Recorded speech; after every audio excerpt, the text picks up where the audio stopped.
ಹುಲಿಗಳ ಸಾವಿಗೆ ಅರಣ್ಯ ಇಲಾಖೆಯ ನಿರ್ಲಕ್ಷ್ಯವೇ ಕಾರಣವಾಗಿದ್ದು, ಈ ಬಗ್ಗೆ ಸಂಪೂರ್ಣವಾಗಿ ತನಿಖೆಯಾಗಿ ತಪ್ಪಿತಸ್ಥರಿಗೆ ಕಠಿಣ ಶಿಕ್ಷೆ ಆಗಬೇಕು ಅಂತ ಇಲ್ಲಿ ಸಂಸದ ಬಸವರಾಜ ಬೊಮ್ಮಾಯಿ ಅವರು ಗದಗ್ನಲ್ಲಿ ಆಗ್ರಹಿಸಿದರು. ಇನ್ನು ಗದಗ್ನಲ್ಲಿ ಮಾಧ್ಯಮಗಳೊಂದಿಗೆ ಮಾತನಾಡಿದ ಅವರು, ಹುಲಿಗಳ ಬಗ್ಗೆ ಸಮಾಜ ಮತ್ತು ಸರ್ಕಾರ ಎರಡೂ ಬಹಳ ಪ್ರಾಮುಖ್ಯತೆ ಕೊಡುತ್ತವೆ. ಯಾವುದಾದ್ರೂ ಒಂದು ಹುಲಿ ಆಕಸ್ಮಿಕವಾಗಿ ಸಾವಿಗೀಡಾಗಿದ್ರೆ ಬಹಳ ದೊಡ್ಡ ವಿಚಾರ.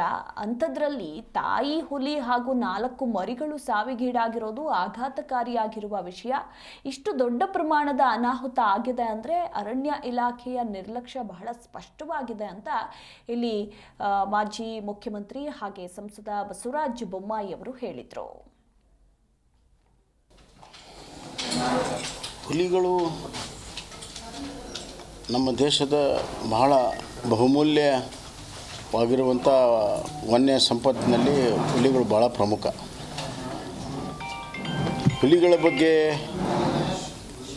ಬಗ್ಗೆ ಸಮಾಜ ಮತ್ತು ಸರ್ಕಾರ ಎರಡೂ ಕೂಡ ಭಾಳ ಪ್ರಾಮುಖ್ಯತೆಯನ್ನು ಕೊಡ್ತವೆ. ಯಾವುದಾದ್ರೂ ಒಂದು ಹುಲಿ ಅಕಸ್ಮಿತವಾಗಿ ಏನಾದರೂ ತಿರ್ಕೊಂಡ್ರೆ ಭಾಳ ದೊಡ್ಡ ವಿಚಾರ. ಅಂಥದ್ರಲ್ಲಿ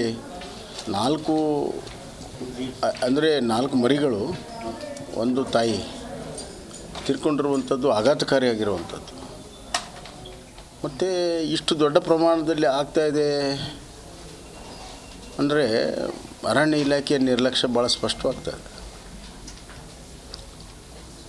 ಹುಲಿ ರಿಸರ್ವ್ ಏರಿಯಾದಲ್ಲಿ ಭಾಳಷ್ಟು ಜನದಟ್ಟಣೆಗೆ ಅವಕಾಶ ಮಾಡಿಕೊಡ್ತಾ ಇದ್ದಾರೆ. ಹುಲಿ ಅರಣ್ಯ ಪಕ್ಕದಲ್ಲೇ ರಿಸಾರ್ಟ್ಗೆ ಪರ್ಮಿಷನ್ ಕೊಟ್ಟಿದ್ದಾರೆ.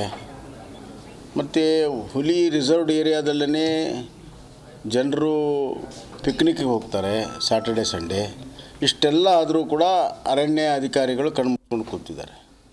ಮೊದಲನೇ ಕೆಲಸ ಆಗಬೇಕಾಗಿರೋದು ಬೆಂಗಳೂರಿನಲ್ಲಿ ಬೇರೆ ಊರಿರುವಂಥ ಇಂಡಿಯನ್ ಫಾರೆಸ್ಟ್ ಸರ್ವಿಸ್ ಅಧಿಕಾರಿಗಳೇನಿದ್ದಾರೆ ಅವ್ರನ್ನೆಲ್ಲ ಕಾಡಿಗೆ ಕಳಿಸ್ಬೇಕು.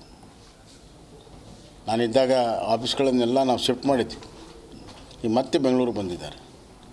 ಎಲ್ಲ IAS ಆಫೀಸರ್ಸು ಬೆಂಗಳೂರಲ್ಲಿದ್ದಾರೆ, ಯಾರೂ ಕಾಡಲ್ಲಿಲ್ಲ. ಫಾರೆಸ್ಟರ್ಸು ಗಾರ್ಡ್ಗಳು ಬಿಟ್ಟರೆ ಯಾರೂ ಕಾಡು ಕಾಯೋರಿಲ್ಲ. ಎಲ್ಲ IFS ತೊಗೊಂಡು ಬರ್ತಾರೆ, ಬೇರೆ ಬೇರೆ ಇಲಾಖೆಯಲ್ಲಿ ಡೆಪ್ಯುಟೇಷನ್ ತೊಗೊಳ್ತಾರೆ. ತಳ ಹಂತದವರು ಮೇಲೆ ಹಂತದವರು ಎಲ್ಲ ಬೇರೆ ಬೇರೆ ಹುದ್ದೆಗಳನ್ನು ನಿರ್ಮಿಸಿ ಬೆಂಗಳೂರಿನಲ್ಲೇ ಇದ್ದಾರೆ.